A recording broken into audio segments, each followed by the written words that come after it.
This proposal of love, and it's like a marriage. God's heart is for relationship. He wants to bring people into that restoration. And even though Israel fails time and time again, he keeps coming back and wanting to be their God and be their bridegroom. And again, just like marriage, the proposal, when we say yes, then there is a response. The old covenant is still based on grace. It's his loving choice to be in intimate relationship with his people. But he wants us to respond, right? And then again, just like a marriage, right? When we got married, I renounced other women. I did not keep dating anyone else. Like, I chose, there's no more dating. I'm done. I'm living with my wife. I'm doing things with, so I'm serving her. I'm becoming more like her in the process. She's becoming like me. We're becoming better together. And there's an exclusive relationship that's there. And it requires a response. 1 John says the same things. 1 John is all about God's love. If you ever want to read a book about God's love, 1 John, that's where you go there. But throughout there, it's all about God's love and says, okay, because God loves us, we love other people. This is how we prove that we love God, when we obey and trust his ways. And so what we typically think of as like this rigid rules and like, what is that all about, is really overall this response to trust and obey God, to give him exclusive intimacy and partnership in his restoration plan. And so, yeah, the law it's weird. Like, there's a lot of stuff in the law, and we're going to talk about the law in another Bible study as well, so I'm not going to dive into the purpose of the law and the good and the bad and all that kind of stuff, but just to give this overarching view of, okay, he proposes to Israel. He goes through, if you want to read the whole thing, like Deuteronomy and Exodus, pretty much most of both books is about like spelling out Israel's response. What does it look like to respond? And it's kind of dry and it's kind of weird at times, but like it's interesting, I guess, sometimes. But at the end of Deuteronomy, he gets to this point, okay, I've laid this all out, and he says to them, okay, what do you say? Deuteronomy 30, he says, see, I set before you today life and prosperity, death and destruction. I command you today to love the Lord your God. Walk in obedience to him. Keep his commands, decrees, and laws. Then you will live and increase. And the Lord your God will bless you in the land you are entering to possess. Today, this day, I call heaven and earth as witness against you. I have set before you life and death. You can say yes or no to me. Now choose life so that you and your children may live and that you may love the Lord your God. Listen to his voice. Hold fast to him. That intimacy, right? Again, this intimacy. For the Lord is your life, and he will give you many years in the land he swore to give to your fathers, Abraham, Isaac, and Jacob. So God gives his people a choice. And the promises of his faithfulness and protection, it's not just, hey, you got to earn it. It's walk this way and you will be blessed. Like our kids, hey, don't touch a hot stove. If you do, you're going to get burned. If you don't, then you won't get burned, right? Like, most of what God tells them isn't just like, oh, I just don't like things that are fun, and I don't want you to have fun, and I want you to be miserable people and do weird things. They're for their good, for their blessing. It's going to protect them. It's going to keep them safe. And so the rest of the Old Testament is just this back and forth of God's people not being faithful to their end of the proposal. Not trusting and obeying his way. Not being exclusive in their relationship. Not being a part of God's plan to restore.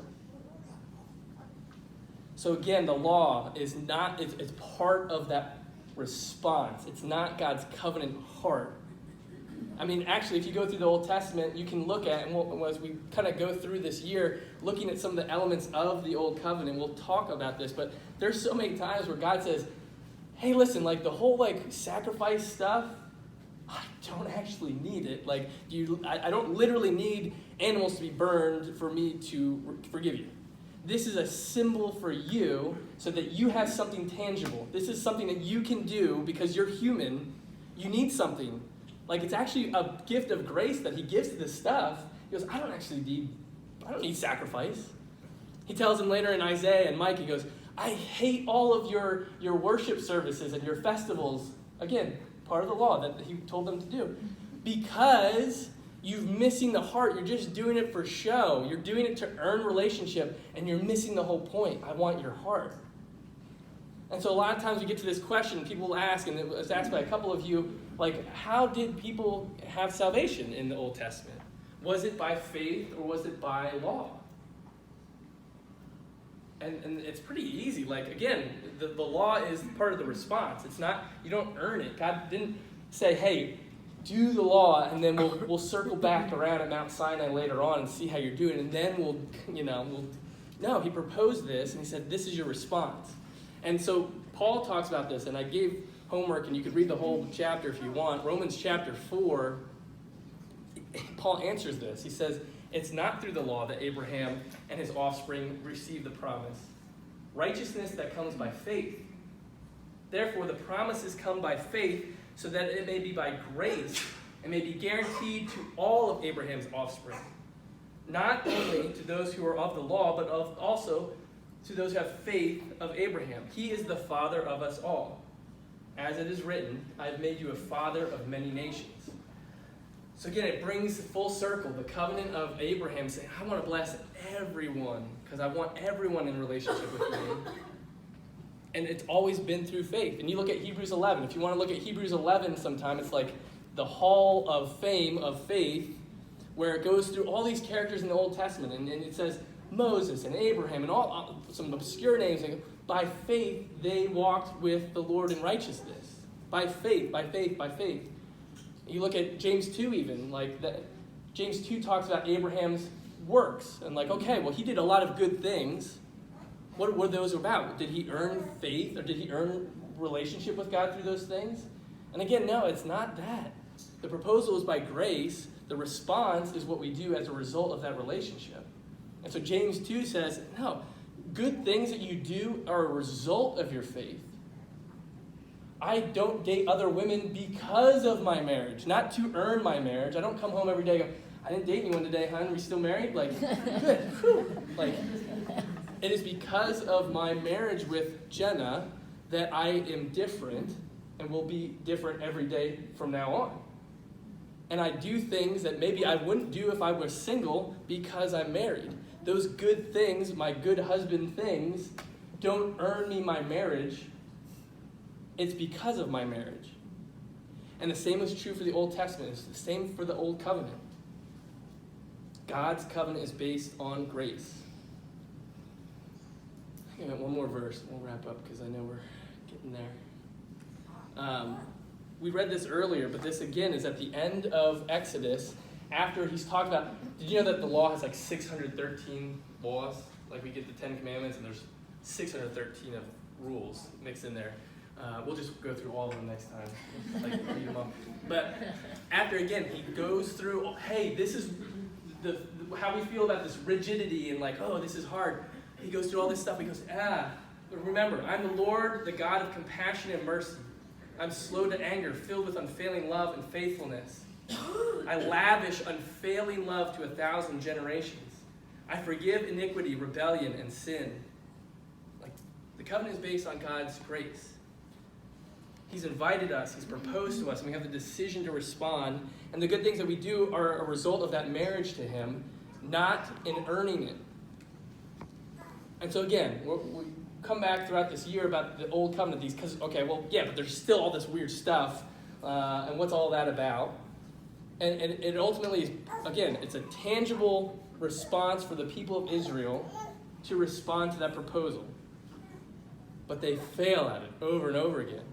And all these things are meant to point us to Christ. Like the law, and we're going to talk about this, the law is a symbol of God's holy standard and the spirit that now can live within us.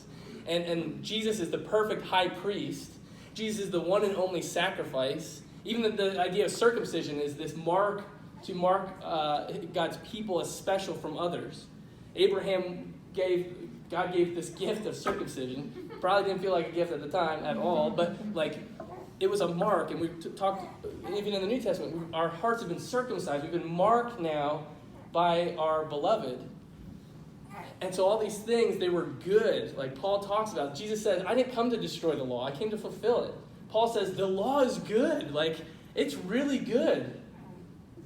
Hebrews talks about all these things. Hey, they were so good, but they failed. Why? Because God had a bad idea? Or it's because of humanity's sinfulness? We couldn't do this all. Like, we couldn't do it. We couldn't measure up.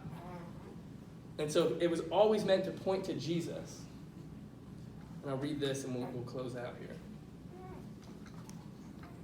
The ministry of Jesus is superior because the covenant he mediates is superior to the old one, since the new covenant is established on better promises. If there was nothing wrong with the first covenant, there'd be no reason to replace it. By calling this covenant new, he has made the first one obsolete, and what is obsolete and outdated will soon disappear. And again, verse 13 says why. Why does the old covenant need to be obsolete and changed? Because God found fault with the people. People couldn't do it. No one could accomplish this response. No one could be the perfect partner for God's proposal. And so he says this, and this is from Jeremiah. So back in the prophets, he had already said this. Days are coming when I will make a new covenant with the people of Israel.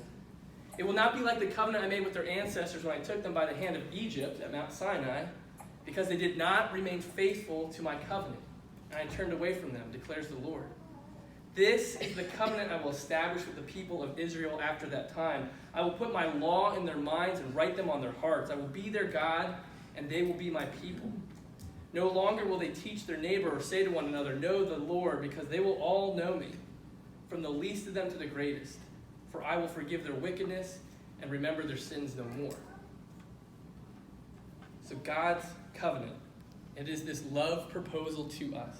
And it has been the same from the very beginning. Like, it has always been God's choice of us for relationship.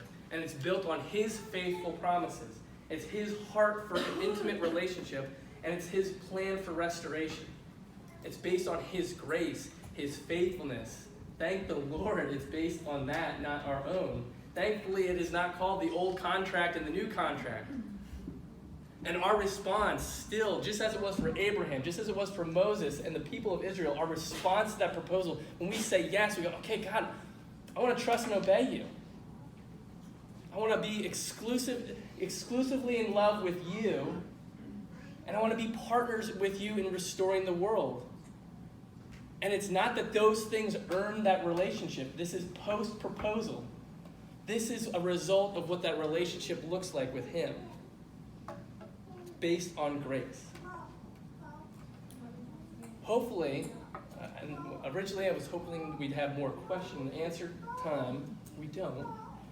But I hope that this is helpful, and I've got some small group questions that you guys are going to break up into and kind of talk about this more, but hopefully this sets a foundation as we go through, and as you look at the Old Testament, I hope you see it in a different view and go, the covenant, it's proposal. Okay, the problems with the Old Covenant are not the covenant, it's that we're sinful and we can't measure up.